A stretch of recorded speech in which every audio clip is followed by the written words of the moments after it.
Hello everyone, welcome back to my channel. तो अगर आप भी मीशो पे बिज़नेस स्टार्ट करना चाहते हो तो आज हम बात करेंगे कि आपको किन चीज़ों का ध्यान रखना पड़ेगा अपना ई कॉमर्स बिजनेस स्टार्ट करने के लिए।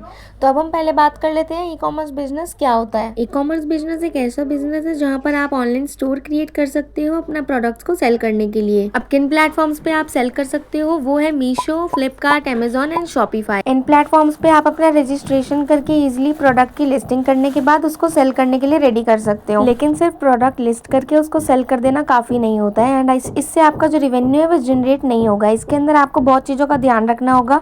अगर आप उन चीज़ों का ध्यान रखोगे, उस चीज़ को मेंटेन करके चलोगे, तभी जो है आपका प्लेटफॉर्म सही से रन करेगा एंड आपको ऑर्डर्स ला के देगा। तो आज हम उन्हीं टॉपिक्स के ऊपर डिस्कस करने वाले हैं। फर्स्ट टॉपिक है visibility, second is RTO and return, third is pricing, fourth is packaging and fifth is ads.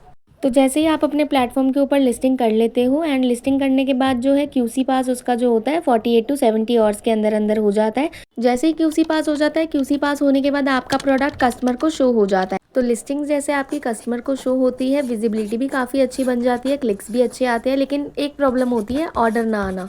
अब ऐसा क्यों होता है कि आपके प्रोडक्ट लेकिन लिस्ट है लेकिन ऑर्डर नहीं आ रहे हैं? तो इसका मेनली रीज़न है आपको जो है अपने कैटलॉग्स के अंदर, लिस्टिंग्स के अंदर कीवर्ड ऑप्टिमाइजेशन करना होगा। अब कीवर्ड ऑप्टिमाइजेशन क्या होता है वो मैं आपको बता देती हूँ। कीवर्ड्स एक्चुअली में टाइटल के अंदर एंड डिस्क्रिप्शन के अंदर यूज़ करे जाते हैं जो कि सर्चेबल एंड टॉप पेजेस पर आते हैं। तो आपको अपने बायर पोर्टल पे जाकर सर्च करना है, कीवर्ड्स आपको फाइंड करने हैं, अपने प्रोडक्ट की कैटेगरी लिख सकते हो, अपने प्रोडक्ट का नेम लिख सकते हो स्मॉल, एंड उसके अंदर जितने भी नीचे कीवर्ड्स आ रहे होंगे वो सभी आपको अपने डिस्क्रिप्शन एंड टाइटल्स के अंदर कॉपी पेस्ट करने हैं। अब इसके बाद आपको एक और चीज़ का ध्यान रखना है। एज यू नो कि आप एक सेलर हो एंड आप एक ई कॉमर्स बिजनेस स्टार्ट कर चुके हो, लेकिन आपको सिर्फ सेलर बेसिस पे नहीं देखना है, आपको कस्टमर की नीड्स एंड वांटेड को भी आइडेंटिफाई करना है। प्रोडक्ट की मार्केट रिसर्च अच्छे से करनी है कि कौन सा प्रोडक्ट मार्केट में ज़्यादा अच्छे से चल रहा है एंड कस्टमर किस प्रोडक्ट को ज़्यादा खरीद रहे हैं, क्योंकि कस्टमर जो सर्च करता है उसी से विजिबिलिटी, क्लिक्स एंड ऑर्डर्स आने के चांसेस बढ़ जाते हैं। As I told you before, visibility is equal to clicks and clicks is equals to orders. तो जो अब हमारा नेक्स्ट टॉपिक है वो है आरटीओ एंड रिटर्न से रिलेटेड।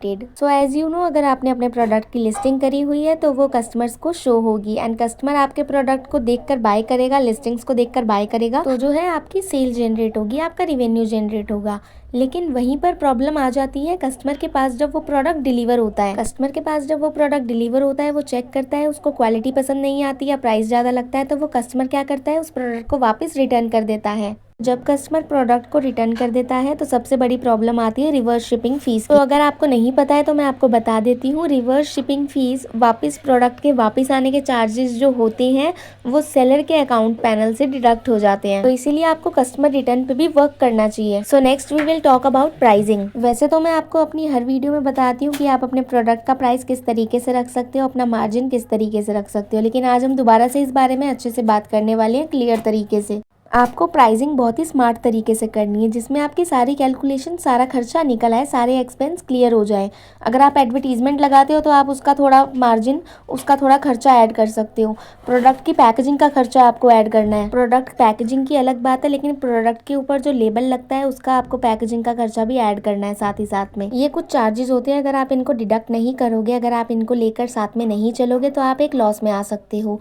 तो आपको ये सारी कैलकुलेशन अपने अच्छे से कर लेनी है, उसके बाद ही प्रोडक्ट लिस्ट करना है। आपके जो प्रोडक्ट का प्राइस है ना, वो आपको ज्यादा हाई भी नहीं रखना है और ज्यादा लो भी नहीं रखना है। आपको अपने प्रोडक्ट का प्राइस मीडियम रखना है। अगर आप अपने प्रोडक्ट का प्राइस अच्छे से रखोगे, सब कुछ कैलकुलेट करके, एंड अपना मार्जिन थोड़ा लो रखोगे शुरू शुरू में, तो आपके लिए बेटर रहने वाला है। आपको कंपटीशन देखकर नहीं चलना है, क्योंकि सेलर्स का कंपटीशन हाई है, लेकिन इस चक्कर में आपको अपने प्रोडक्ट का प्राइस बिल्कुल भी लो नहीं कर देना है एंड अपना मार्जिन आपको प्रॉफिट लेने के लिए बिल्कुल भी हाई नहीं कर देना है। अगर आप स्टेबल प्राइस रखोगे, कस्टमर को वो प्रोडक्ट अच्छा लगेगा, क्वालिटी एंड प्राइसिंग वाइज, तो आपके कस्टमर रिटर्न कम आएंगे। तो अब हम बात कर लेते हैं पैकेजिंग के बारे में। आपको अपने प्रोडक्ट की पैकेजिंग जो है सेफ तरीके से रखनी है, ताकि आपका प्रोडक्ट, आपकी पैकेजिंग जो करी होगी उसके अंदर सेफ तरीके से डिलीवर हो।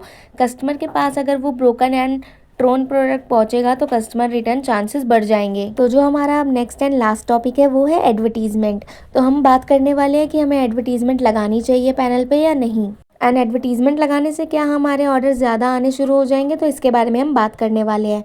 तो सबसे पहले मैं अगर आपको बताऊं, एडवर्टीजमेंट जो है 2 टाइप्स की होती हैं, CPC, cost per click, and CPO, cost per order. इन दोनों ऑप्शंस में से आप कोई भी ऑप्शन चूज़ करके एडवर्टीज़मेंट लगा सकते हो।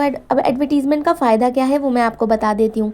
आप जैसे एडवर्टीज़मेंट लगाओगे अपने पैनल के ऊपर, जिस भी प्रोडक्ट पे, जिस भी कैटलॉग पे आप एडवर्टीज़मेंट लगाओगे, वो प्रोडक्ट आपका सर्चेबल में आ जाएगा। एडवर्टीज़मेंट चलाने से आपका प्रोडक्ट जो है रैंकिंग में ऊपर शो होगा। अब जैसे ही कस्टमर आपका पेज खोलेगा, अपनी वेबसाइट खोलेगा, उसके अंदर आपका प्रोडक्ट अगर ऊपर शो होगा तो आपके पैनल की विजिबिलिटी भी इंक्रीज़ होगी एंड ऑर्डर आने के चांसेस भी इंक्रीज़ हो जाएंगे। तो एड्स लगाने से आपको प्रॉफिट भी हो सकता है एंड आपका रिवेन्यू भी जनरेट हो सकता है।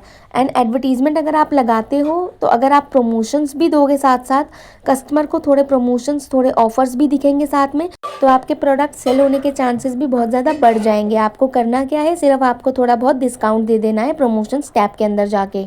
तो नेक्स्ट हम बात कर लेते हैं मीशो कोर्स के बारे में। तो हमारा जो कोर्स है वो मीशो से रिलेटेड है। इस कोर्स का प्राइस आप देख सकते हो सामने 499 रुपीज़ है। अब हम बात कर लेते हैं इस कोर्स के अंदर आपको क्या क्या चीज़ें देखने को मिलेंगी। इसके अंदर आपको step by step Meesho panel से रिगार्डिंग गाइडेंस दी जाएगी कि आप किस तरीके से अपना मीशो पे बिजनेस सेटअप कर सकते हो with GST account and without GST account. आपको A to Z नॉलेज दी जाएगी। From basic to advance level का आपको इसमें स्टेप बताए जाएंगे कि आप किस तरीके से अपना मीशो बिजनेस ग्रो कर सकते हो। इसके अंदर अलग अलग टैब्स हैं, उन टैब्स का क्या यूज़ है, उन टैब्स को आप किस तरीके से वर्क कर सकते हो, लिस्टिंग कैसे कर सकते हो, ये सारी चीज़ें आपके इस मीशो कोर्स के अंदर कवर होने वाली हैं। How to do listings on Meesho, order processing on Meesho, understanding home tab, what are return and RTO, how to do pricing on Meesho, what is barcode packaging क्या होती है, पेमेंट सेक्शन को एक्सप्लेन किया जाएगा, influencer marketing, how to do advertisement, what are promotions, payment criteria और business dashboard. इन सभी चीज़ों के बारे में आपको प्रैक्टिकल नॉलेज दी जाएगी एंड वर्किंग की जाएगी पैनल के ऊपर। तो आज की हमारी वीडियो यहीं पर फिनिश होती है। अगर आपको मेरी वीडियो अच्छी लगी हो तो प्लीज़ मेरी वीडियो को लाइक कर देना, मेरे चैनल को सब्सक्राइब करना मत भूलना और बेल नोटिफिकेशन को ऑन ज़रूर कर लेना।